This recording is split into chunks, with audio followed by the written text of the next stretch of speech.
Bonjour, maître Karine Delabifort, vous êtes l'avocate de Patrick Henry. Est-ce que vous avez eu, et j'imagine que c'est le cas, des échanges avec votre client? Quelle a été sa réaction en apprenant cette libération conditionnelle? Non, je n'ai pas encore eu d'échange avec mon client. Je vous rappelle que Patrick Henry est détenu au centre de détention de Melun et qu'il n'a pas encore eu la possibilité de m'appeler au téléphone et moi je ne peux pas l'appeler. Donc je n'ai pas encore pu partager avec lui cette décision qui vient tout juste de lui être notifiée par le greffe du centre de détention de Melun. Mais j'imagine qu'il a lu cette très longue décision de 28 pages, extrêmement bien motivée, avec un soulagement intense. Concrètement, quand est-ce qu'il va pouvoir sortir de prison, Patrick Henry ? Alors, la décision qui vient d'être rendue est une décision qui, je vous le disais, est très bien motivée et très progressive. Patrick Henry va devoir, dans un premier temps, se réhabituer à la liberté et le tribunal a prévu qu'à partir du mois de mars, il bénéficie de plusieurs permissions de sortie et qu'à compter du mois d'avril de 2016, il soit admis au centre de semi-liberté de Bourdin pour une période probatoire de 6 mois et ensuite un placement en surveillance électronique.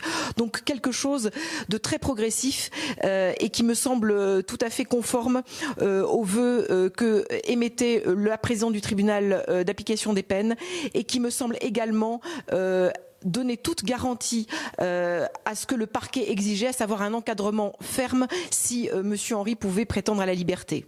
On se souvient qu'en 2001, maître Patrick Henry était sorti de prison, puis quelques mois il avait replongé pour trafic de drogue. Qu'est-ce qui a changé aujourd'hui, d'après vous, par rapport à 2001 ?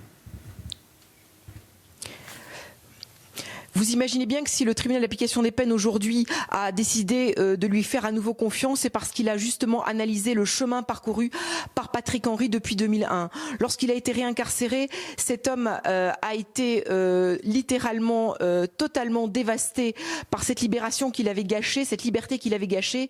Il a entrepris un très long suivi psychothérapeutique qui a été effectivement très fructueux.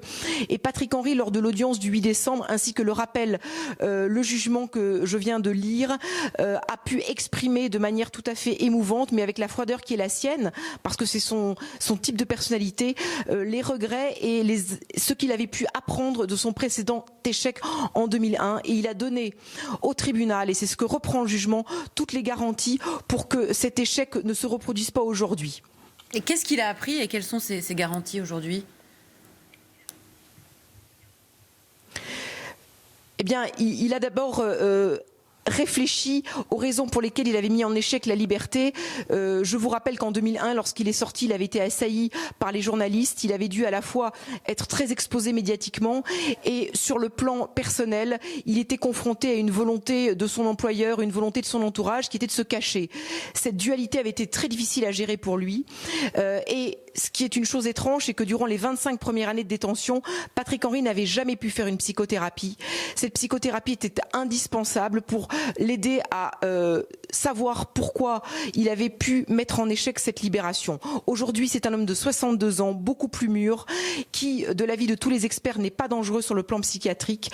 Et je dois t'avouer que la lecture du jugement du juge d'application des peines qui vient de m'être notifié me remplit de joie parce que le tribunal a relevé tous ces éléments de manière extrêmement courageuse, objective, en faisant une pure application des exigences du Code de procédure pénale et du Code pénal.